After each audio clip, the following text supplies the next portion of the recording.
विजया एकादशी व्रत कथा। हिंदू धर्म में एकादशी का विशेष महत्व है।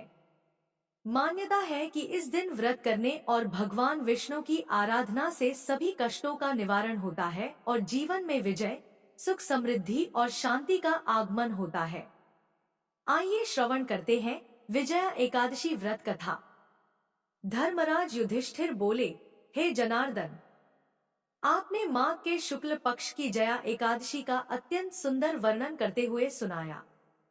अब आप फाल्गुन मास के कृष्ण पक्ष की एकादशी का क्या नाम है तथा उसकी विधि क्या है, कृपा करके आप मुझे बताइए। भगवान श्री भगवान बोले, हे राजन, फाल्गुन मास के कृष्ण पक्ष की एकादशी का नाम विजया एकादशी है। इसके व्रत के प्रभाव से मनुष्य को विजय प्राप्त होती है। यह सब व्रतों से उत्तम व्रत है। इस विजया एकादशी के महात्म्य के श्रवण व पठन से समस्त पाप नाश को प्राप्त हो जाते हैं। भयंकर शत्रुओं से जब आप घिरे हों और पराजय सामने खड़ी हो, उस विकट स्थिति में विजया नामक एकादशी आपको विजय दिलाने की क्षमता रखता है। एक समय देवर्षि नारद जी ने जगत पिता ब्रह्मा जी से कहा, महाराज, आप मुझसे फाल्गुन मास के कृष्ण पक्ष की एकादशी विधान कहिए। ब्रह्मा जी कहने लगे कि हे नारद, विजया एकादशी का व्रत पुराने तथा नए पापों को नाश करने वाला है। इस विजया एकादशी की विधि मैंने आज तक किसी से भी नहीं कही। यह समस्त मनुष्यों को विजय प्रदान करती है। त्रेता युग में मर्यादा पुरुषोत्तम श्री रामचंद्र जी, जो विष्णु के अंशावतार थे, उन्हें जब 14 वर्ष का वनवास हो गया, तब वे श्री लक्ष्मण तथा सीता जी सहित पंचवटी में निवास करने लगे। वहां पर दुष्ट रावण ने जब सीता जी का हरण किया, तब इस समाचार से श्री रामचंद्र जी तथा लक्ष्मण अत्यंत व्याकुल हुए और सीता जी की खोज में चल दिए। घूमते घूमते जब वे मरणासन्न जटायु के पास पहुंचे, तो जटायु उन्हें सीता जी का वृत्तांत सुनाकर स्वर्गलोक चला गया। कुछ आगे जाकर उनकी सुग्रीव से मित्रता हुई और बाली का वध किया। हनुमान जी ने लंका में जाकर सीता जी का पता लगाया और उनसे श्री रामचंद्र जी और सुग्रीव की मित्रता का वर्णन किया। वहां से लौटकर हनुमान जी ने भगवान राम के पास आकर सब समाचार कहे। श्री रामचंद्र जी ने वानर सेना सहित सुग्रीव की संपत्ति से लंका को प्रस्थान किया। जब श्री रामचंद्र जी समुद्र से किनारे पहुंचे, तब उन्होंने मगरमच्छ आदि से युक्त उस अगाध समुद्र को देखकर लक्ष्मण जी से कहा कि इस समुद्र को हम किस प्रकार से पार करेंगे। श्री लक्ष्मण ने कहा, है पुराण पुरुषोत्तम, आप आदि पुरुष हैं, सब कुछ जानते हैं। यहाँ से आधा योजन दूर पर कुमारी द्वीप में वक्दालभ्य नाम के मुनि रहते हैं। उन्होंने अनेक ब्रह्मा देखे हैं, आप उनके पास जाकर इसका उपाय पूछिए। लक्ष्मण जी के इस प्रकार के वचन सुनकर श्री रामचंद्र जी वक्दालभ्य ऋषि के पास गए और उनको प्रमाण करके बैठ गए। मुनि ने भी उनको मनुष्य रूप धारण किए हुए पुराण पुरुषोत्तम समझकर उनसे पूछा कि हे राम, आपका आना कैसे हुआ। भगवान रामचंद्र जी कहने लगे कि हे ऋषि, मैं अपनी सेना सहित यहाँ आया हूँ और राक्षसों को जीतने के लिए लंका जा रहा हूँ। आप कृपा करके समुद्र पार करने का कोई उपाय बतलाइए। मैं इसी कारण आपके पास आया हूँ। वक्दालभ्य ऋषि बोले कि हे राम, फाल्गुन मास के कृष्ण पक्ष की एकादशी का उत्तम व्रत करने से निश्चय ही आपकी विजय होगी, साथ ही आप समुद्र भी अवश्य पार कर लेंगे। इस व्रत की विधि यह है कि दशमी के दिन स्वर्ण, चांदी, तांबा या मिट्टी का एक घड़ा बनाएं। उस घड़े को जल से भरकर तथा 5 पल्लव रख वेदिका पर स्थापित करें। उस घड़े के नीचे सतंजा और ऊपर जौ रखें। उस पर श्री नारायण भगवान की स्वर्ण की मूर्ति स्थापित करें। एकादशी के दिन स्नानादि से निवृत्त होकर धूप, दीप, नैवेद्य, नारियल आदि से भगवान की पूजा करें। तत्पश्चात घड़े के सामने बैठकर दिन व्यतीत करें और रात्रि को भी उसी प्रकार बैठे रहकर जागरण करें। द्वादशी के दिन नित्य नियम से निवृत्त होकर उस घड़े को ब्राह्मण को दे दें। हे राम, यदि तुम भी इस व्रत को सेनापतियों सहित करोगे तो तुम्हारी विजय अवश्य होगी। श्री रामचंद्र जी ने ऋषि के कथनानुसार इस व्रत को किया और इसके प्रभाव से दैत्यों पर विजय पाई। अतः हे राजन, जो कोई मनुष्य विधिपूर्वक इस व्रत को करेगा, दोनों लोकों में उसकी अवश्य विजय होगी। श्री ब्रह्मा जी ने नारद जी से कहा था कि हे पुत्र, जो कोई इस व्रत के महात्म्य को पढ़ता या सुनता है, उसको वाजपेयी यज्ञ का फल प्राप्त होता है। अब आइए श्रवण करते हैं ग्यारस माता की कथा। इस कथा के बिना एकादशी का व्रत अधूरा माना जाता है। एक बार की बात है, एक राज्य में एक राजा रहा करता था। राजा बहुत ही बुद्धिमान और बलशाली था। वह सदैव अपनी प्रजा का बहुत ही अच्छे से ध्यान रखता था। प्रजा भी अपने राजा को बहुत पसंद करती थी। राजा की दो बेटियां थी। राजा अपनी दोनों बेटियों से बहुत ही प्रेम किया करता था। राजा की दोनों बेटियां बहुत ही सुंदर थी, लेकिन राजा की छोटी बेटी देखने में बहुत ही सुंदर और धार्मिक प्रवृत्ति की थी। वह 12 मास ग्यारस माता की पूजा और व्रत किया करती थी। सभी लोग राजा की छोटी बेटी से बहुत प्रेम करते थे और खूब प्रशंसा किया करते थे, क्योंकि वह बोलने में बहुत ही अच्छी थी। राजा भी अपनी छोटी बेटी को बड़ी बेटी से कुछ ज्यादा ही प्रेम करता था, जिस कारण राजा की बड़ी बेटी को अपनी छोटी बहन से नफरत होने लगी। समय के साथ राजा की दोनों बेटियां बड़ी हो गई। तब एक पड़ोस के राज्य में रहने वाला राजकुमार राजा की बड़ी बेटी के लिए रिश्ता लेकर आया। जैसे ही उस राजकुमार की नजर राजा की छोटी बेटी पर पड़ी तो वह राजकुमार छोटी बेटी पर मोहित हो गया और उसी से विवाह करने की सोचने लगा। उस राजकुमार ने राजा की बड़ी बेटी के साथ विवाह करने से मना कर दिया और राजा से कहा कि आप बुरा ना मानो तो मैं आपकी छोटी बेटी से विवाह करना चाहता हूँ। जब यह बात राजा की बड़ी बेटी को पता चली तो वह अपनी छोटी बहन से और भी ज्यादा नफरत करने लगी। राजा की बड़ी बेटी ने अपनी छोटी बहन को अपना सबसे बड़ा दुश्मन मान लेती है और अपनी छोटी बहन से बदला लेने का निर्णय लेती है, जिसके चलते उसने सोचा कि छोटी बहन को जान से मार देती हूँ। एक दिन राजा की बड़ी बेटी ने लड्डू में जहर मिलाकर अपनी छोटी बहन को दे दिया। छोटी बहन ने वो लड्डू खा लिया, लेकिन लड्डू खाने के बाद भी छोटी बहन को कुछ भी नहीं हुआ। बड़ी बहन यह देखकर बहुत ही आश्चर्यचकित हुई, लेकिन बड़ी बहन ने हार नहीं मानी। एक दिन जब छोटी बहन अपने कमरे में सो रही थी, तब उसने मटके में सांप रखकर उसके कमरे में छोड़ दिया, लेकिन सांप भी छोटी बहन को कुछ नहीं कर पाया। जिसके बाद बड़ी बहन ने अपनी छोटी बहन से कहा कि चलो बहन, आज हम कुएं से पानी भर कर लाते हैं। छोटी बहन अपनी बड़ी बहन के कहे अनुसार उसके साथ पानी लेने के लिए चली गई। जैसे ही वह कुएं से पानी निकालने लगी तो बड़ी बहन ने उसे कुएं में धक्का दे दिया, लेकिन ग्यारस माता के आशीर्वाद से वह सकुशल बाहर निकल आई। यह देखकर उसे बहुत ही आश्चर्य हुआ कि ना जाने मैंने कौन कौन से प्रयास किए हैं, फिर भी इसका कुछ भी नहीं बिगड़ा। बड़ी बहन एक दिन अपनी छोटी बहन के पास जाकर कहने लगी कि बहन, क्या तुमको पता है भगवान सबकी मृत्यु एक निश्चित समय पर लिखते हैं। तुम्हारी और मेरी मृत्यु कैसे होगी, क्या तुम जानती हो? तब छोटी बहन ने कहा, हाँ बहन, मेरी मृत्यु कैसे होगी यह तो मैं जानती हूँ। छोटी बहन से यह सुनकर बड़ी बहन को बहुत ही संतुष्टि हुई और सोचने लगी कि इस बार मैं इसे जरूर मार दूंगी। उसने अपनी छोटी बहन से कहा कि अपनी मृत्यु का राज मुझे तो बताओ, मैं तुम्हारी बड़ी बहन हूँ। छोटी बहन ने अपनी बड़ी बहन से कहा कि मेरी मृत्यु एक तोते में है, अर्थात तोते के गले में एक हार है, उसी से मेरी मृत्यु होगी।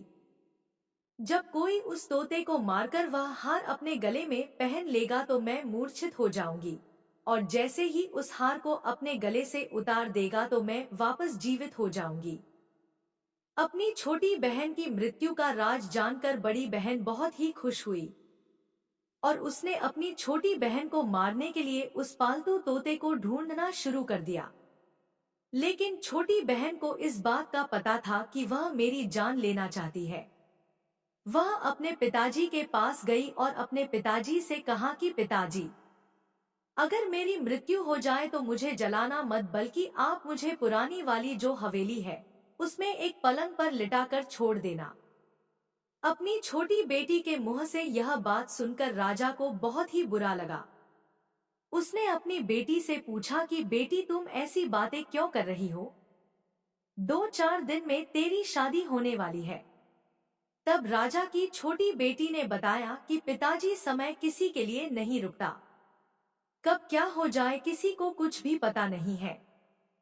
फिर राजा ने अपनी छोटी बेटी से कहा कि तुम्हारा ऐसा बोलना मुझे बिल्कुल भी अच्छा नहीं लगता।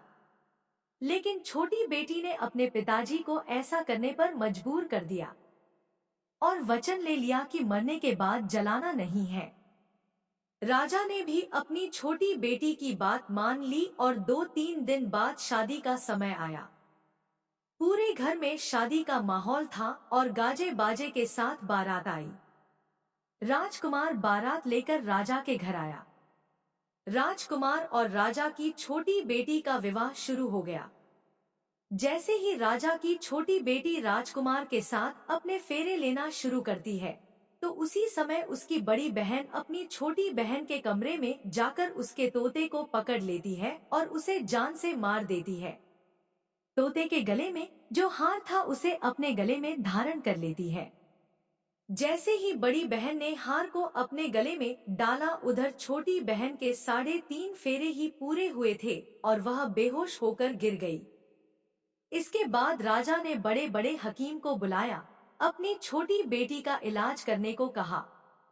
राजा ने कहा, कोई मेरी बेटी का इलाज कर दो, मुंह मांगा इनाम दिया जाएगा। राजा की बात सुनकर वैद्य ने जब छोटी बेटी को देखा तो राजा को बताया कि आपकी छोटी बेटी ना तो जीवित है और ना ही मरी हुई है। मैं तो मेरे जीवन में ऐसा पहली बार देख रहा हूँ।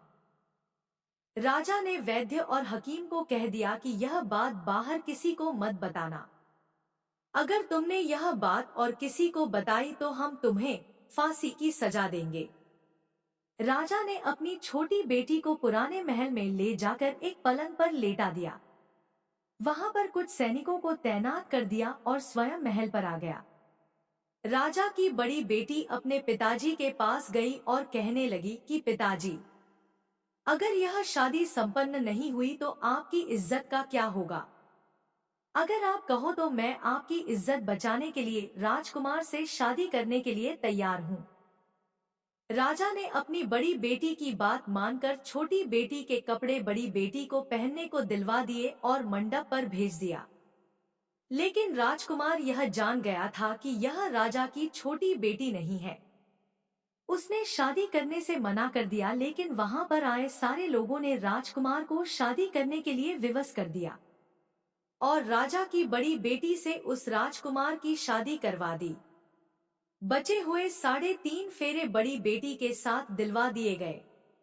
उसके बाद राजकुमार राजा की बड़ी बेटी को अपने महल ले गया। राजकुमार राजा की बड़ी बेटी से ना तो बात करता था और ना ही उसे पसंद करता था और ना ही उसके कमरे में जाता था। राजकुमार ने यह फैसला ले लिया कि मैं राजा की छोटी बेटी को ढूंढ कर ही रहूंगा। वह रात दिन उसे ढूंढता हुआ इधर उधर घूमने लगा। एक दिन राजकुमार अपने घोड़े पर सवार होकर राजा के पुराने महल के पास पहुंच गया, जहां पर उसने कुछ सैनिकों को देखा। महल के पास पहुंचकर राजकुमार ने जब महल को ध्यान से देखा तो वह समझ गया कि यह मेरे ससुर का पुराना महल है। तब राजकुमार ने सैनिकों से पूछा कि तुम लोग यहाँ पर क्या कर रहे हो और इस महल के अंदर उस पलंग पर कौन लेटा है? तो सैनिकों ने बताया कि यहाँ पर राजा की छोटी बेटी लेटी है। यह सुनकर राजकुमार बहुत ही खुश हुआ और तुरंत उससे मिलने के लिए अंदर चला गया। लेकिन अंदर जाकर देखा तो वो तो बिल्कुल बेहोश थी। राजकुमार उसकी सेवा करने लगा। जैसे ही रात हुई राजा की छोटी बेटी उठकर बैठ गई। राजकुमार यह देखकर बहुत ही खुश हुआ और उससे पूछने लगा कि तुम यहाँ पर क्या कर रही हो? ऐसे बीच फेरों से गायब होकर यहाँ पर क्यों चली आई, तुम मेरे साथ चलो। राजा की छोटी बेटी ने राजकुमार को सारी बात बता दी। बताया कि मेरी जान एक तोते में बसी थी और यह बात मैंने अपनी बड़ी बहन को बता दी थी। मुझे पता है कि उसी ने मुझे मारने का प्रयास किया है। उसके पास एक हार है जिसको वह सुबह पहन लेती है और रात को उतार कर रख देती है। जब तक वह हार को पहने रखती है तब तक मैं मूर्छित रहती हूँ, और जैसे ही वह हार को उतार देती है तो मैं जीवित हो जाती हूँ। और जब तक मेरी बड़ी बहन के पास वह हार है तब तक मैं ऐसे ही जीवित और मूर्छित होती रहूंगी। अगर मेरी बड़ी बहन के पास जो हार है वह मेरे हाथ आ जाए तो मैं हमेशा के लिए जीवित हो जाऊंगी। राजकुमार यह बात सुनकर राजा की छोटी बेटी के पास रहने का निर्णय ले लिया और बचे हुए फेरे लेकर अपने विवाह को भी पूरा कर लिया और वहीं पर रहने लगा। ऐसे करते करते काफी समय बीत गया। राजा की छोटी बेटी गर्भवती हो गई। एक दिन राजकुमार को किसी काम से बाहर जाना पड़ा तो पीछे से राजा की छोटी बेटी के पेट में बहुत जोरों से दर्द होने लगा। उसने उस समय ग्यारस माता का आह्वान किया, जिसके बाद ग्यारस माता वहां पर प्रकट हुई और उन्होंने उसके दर्द को दूर किया। एक सुंदर पुत्र को उसने जन्म दिया। जब आधी रात को राजकुमार बाहर से आया तो उसने ग्यारस माता को देखा तो वह बहुत ही आश्चर्यचकित हुआ। उसने तुरंत माता को प्रणाम किया। ग्यारस माता ने राजकुमार से कहा कि जब तुम्हारा बेटा 5 वर्ष का हो जाए तो तुम अपनी पत्नी का हार लाकर इसके गले में डाल देना, जिससे यह हमेशा के लिए जीवित हो जाएगी। समय के चलते राजकुमार का बेटा 5 साल का हो गया। एक दिन राजकुमार को फिर किसी काम से बाहर जाना पड़ा। उसने अपने बेटे से कहा, तुम अपनी माता का ध्यान रखना और मैं शाम तक लौट आऊंगा। जैसे ही राजकुमार वहां से बाहर निकला तो बड़ी बहन के सैनिकों ने उसे देख लिया और बड़ी बहन को जाकर सारी बात बता दी। जिसके बाद बड़ी बहन अपनी छोटी बहन के पुत्र को वहां से उठवा लिया और उसे मरवा दिया। उसके 2 टुकड़े करवाए। पहले टुकड़े को चक्की के पास छुपा दिया और दूसरा टुकड़ा अपने पलंग के नीचे रख लिया। यह देखकर ग्यारस माता ने भिखारी का रूप धारण किया और उसके घर आ गई। भिक्षा मांगने लगी तो बड़ी बहन ने अपने नौकरों से कहा कि जाओ भिखारी को भिक्षा दे दो। लेकिन जैसे ही नौकर ग्यारस माता को भिक्षा देने के लिए जाता है तो माता उन्हें मना कर देती है और कहती है कि मैं तुम्हारी रानी से ही भिक्षा लूंगी। नौकरों ने अंदर जाकर कहा कि रानी वह हमसे भिक्षा नहीं ले रही है, बोल रही है कि मैं रानी से भिक्षा लूंगी। जब बड़ी बहन स्वयं भिक्षा देने के लिए भिखारिन बनी ग्यारस माता के पास आती है, उससे पहले ही माता एक बिल्ली का रूप बनाकर उसके कमरे में चली जाती है। वहां पर जो छोटी बेटी के पुत्र का एक टुकड़ा था वह उठा लेती है और दूसरा चक्की के पास से उठाकर जीवित कर देती है और वहां से लेकर चली जाती है और राजकुमार को सारी बात बताकर उन्हें उसका बेटा सौंप देती है। राजकुमार अपने बेटे को लेकर उस बड़ी बहन के पास जाता है और उसे कहता है कि इस बच्चे का अच्छे से ध्यान रखना है। अगर तुम इस बच्चे का अच्छे से ध्यान रखोगी तो ही मैं तुमसे बात करूंगा, वरना मैं यहाँ से चला जाऊंगा। एक दिन राजकुमार ने अपने बच्चे से कहा कि तुम ऐसा करो, तुम्हारी माँ के गले का वो हार मांग लो, तुम्हारी जिद की वजह से वह तुम्हें दे देगी। अपने पिताजी के कहे अनुसार लड़का अपनी बड़ी माँ के पास जाकर कहता है कि माँ, मुझे तुम्हारे गले का हार चाहिए। यह सुनकर उसकी माँ को पहले तो बहुत गुस्सा आता है, पर उसको याद आता है कि राजकुमार ने कहा है कि अगर मैं इस बच्चे का अच्छे से ध्यान रखूंगी तो ही वह मुझसे बात करेंगे। वह सोचती है कि छोटी बहन अब तक तो मर गई होगी, उसे जला भी दिया होगा, अब कौन सी जिंदा होने वाली है। यही सोचकर वह हार को निकालकर उस बच्चे को दे देती है। वह बच्चा उस हार को ले जाकर अपने पिताजी को दे देता है। तो राजकुमार अपने बेटे और उस हार को लेकर वहां से चला जाता है और जाते हुए कहकर जाता है कि तुम हमारे लिए खाना बनाकर तैयार रखना, मैं शाम को आकर तुम्हारे साथ ही खाना खाऊंगा। यह कहकर अपने बेटे को लेकर वहां से सीधा राजा के पास जाता है और राजा को सारी बात बता देता है। राजा अपनी बड़ी बेटी की यह करतूत सुनकर बहुत ही क्रोधित होते हैं और अपनी परवरिश को दोष देने लगते हैं। राजा राजकुमार को अपनी छोटी बेटी के साथ रहने का आदेश देते हैं। राजकुमार वह हार लेकर छोटी रानी के पास जाता है और उसके गले में वह हार डाल देता है, जिससे वह जीवित हो जाती है। दोनों बहुत ही खुश होते हैं। राजकुमार अपने बेटे और अपनी पत्नी को लेकर अपने राज्य में चला जाता है। इस तरह एकादशी व्रत के प्रभाव से राजा की छोटी बेटी को अपने जीवन में आई तमाम मुसीबतों से छुटकारा मिलता है। जय श्री हरि विष्णु। अगर वीडियो पसंद आई तो हमारे चैनल को सब्सक्राइब करें। धन्यवाद।